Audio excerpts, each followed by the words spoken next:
अस्सलाम वालेकुम, welcome back to innovate IT zone. जैसे कि आप लोगों को पता है कि हम लोग स्टार्ट करने लगे हैं लीनियर अलजेब्रा का। ठीक है, MS-252 इसकी कोर्स कोड है हमारे पास इस कोर्स आउटलाइन का। तो आप लोगों को पता है मेरे पढ़ाने का जो भी तरीका है, मैं आउटलाइन से ही टॉपिक लेके उन्हें कवर करवाने की कोशिश करती हूँ। तो हम इसी तरह आउटलाइन से ही इसकी तैयारी शुरू करेंगे। ठीक है, और आप लोगों को हर टॉपिक का जो है वो मेथड और स्टेप बाय स्टेप जो है वो तरीका मैं इंशाल्लाह ज़रूर बताऊँगी। ठीक है, तो आप लोगों ने क्या करना है, आउटलाइन खोल लें अपने सामने और मैं यहाँ पे स्क्रीन पे आप लोगों को सिर्फ आउटलाइन ही शो हो रही है।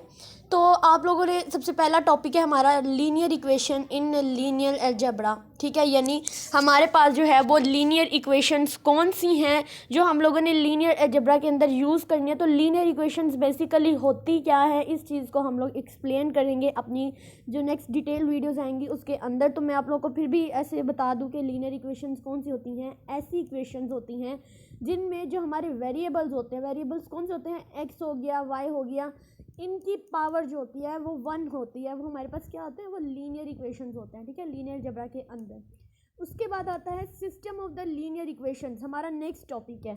तो जब लीनियर इक्वेशंस, जब मल्टीपल इक्वेशंस होती हैं, ठीक है, यानी सेट ऑफ लीनियर इक्वेशंस, हमारे पास क्या होता है, सिस्टम्स ऑफ लीनियर इक्वेशन। एक या एक से दो या दो से ज़्यादा जब लीनियर इक्वेशन आ जाती हैं तो हमारे पास वो पूरा सेट बनाती है। तो वो सेट क्या कहलाता है, हमारा सिस्टम ऑफ लीनियर इक्वेशन।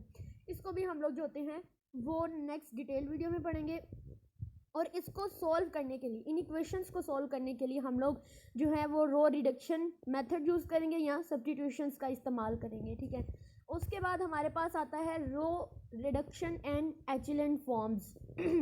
अब मैट्रिक्स को मैनिपुलेट करके सबसे पहले हम क्या करते हैं, अब ये मैट्रिक्स के ऊपर अप्लाई होती हैं। ठीक है, रो रिडक्शन एंड एचेलन फॉर्म्स हम लोग मैट्रिक्स के ऊपर करते हैं।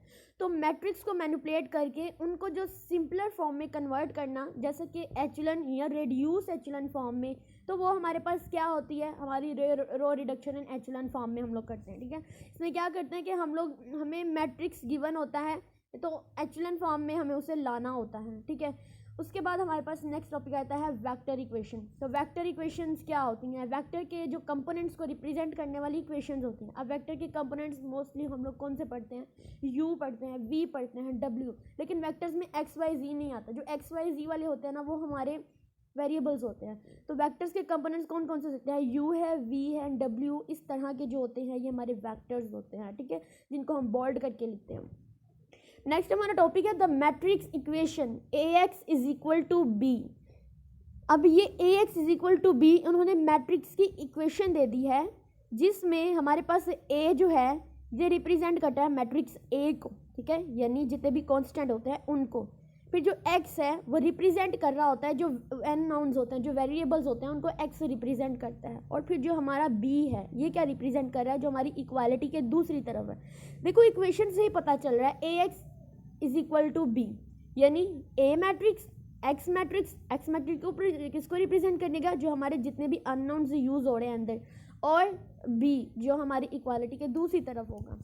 अब इस इक्वेशन को सोल्व करने के लिए मैट्रिक्स इन्वर्स या रो ऑपरेशन का इस्तेमाल होता है। ये आप लोग पॉइंट्स नोट्स करते जाएं कि इनमें हम लोग कौन कौन से मेथड जो है वो यूज़ करेंगे।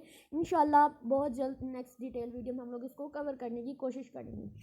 फिर आता है solution set of the linear system.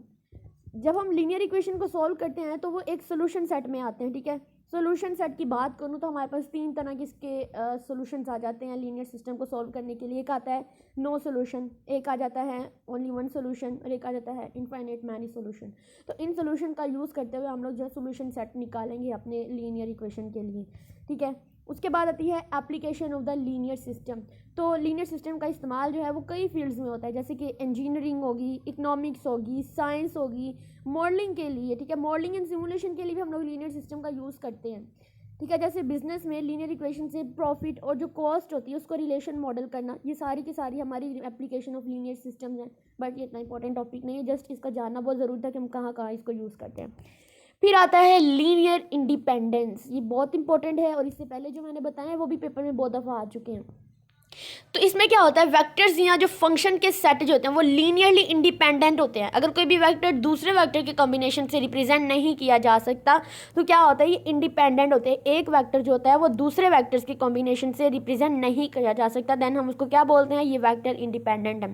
जैसे हम लोग अपने एक एग्जाम्पल ले सकते हैं, जैसे V1 V2, ठीक है, ये एक सेट है, तो लीनियर इंडिपेंडेंट होंगे अगर जो हमारे पास V1 plus V2 is equal to 0 होगा।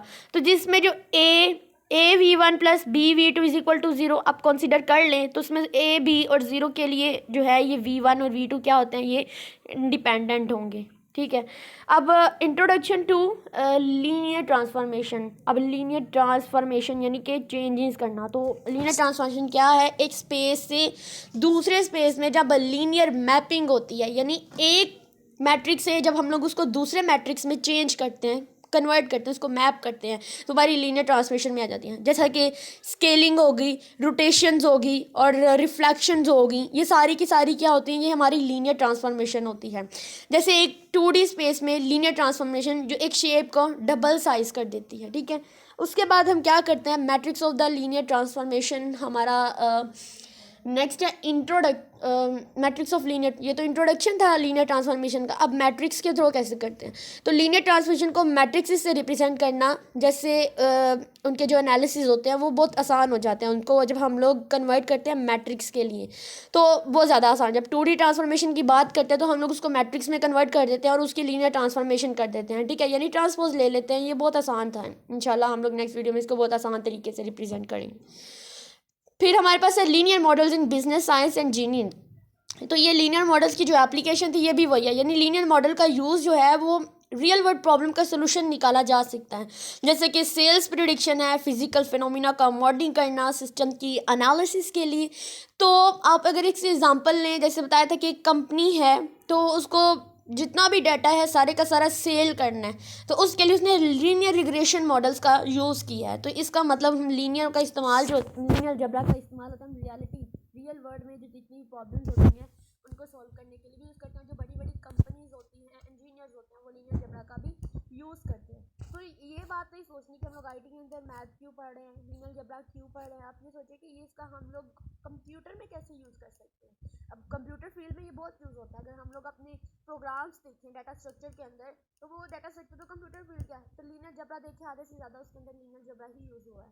ठीक है, इसके बाद अगर कुछ बच्चे परेशान होते हैं कि डिस्क्रीट पढ़ रहे हैं, हम लोग कैलकुलस पढ़ रहे हैं, इनका हमारे क्या लेना देना हमारी IT के साथ, तो इसका बहुत लेना देना है। इन फार्मूलाज को अगर हम गौर से पढ़ें तो देन बहुत बहुत बहुत मतलब समझने वाली बात है, हमारी कोडिंग के अंदर बहुत यूज़ होता है। तो हम लोग जो है इन्हीं टॉपिक को जो मैंने आज आउटलाइन के एक्सप्लेन किए हैं, यानी पहला टॉपिक और उसके अंदर जितने भी सब टॉपिक्स आते हैं हम लोग इनको डिटेल से पढ़ेंगे। तो आप हमारे चैनल के साथ बनिए रहिए, इसको सब्सक्राइब कर दें। इसको अगर आप लोगों को वीडियो थोड़ी सी भी अच्छी लगती है ना तो इसको लाइक कर दिया करें ज़रूर, और मुझे कमेंट्स में बताया करें कैसी बनी है कैसी नहीं, क्योंकि फिर हमारे लिए एक मोटिवेशन होती है कि हम लोग मज़ीद अच्छा काम करें। Thank you.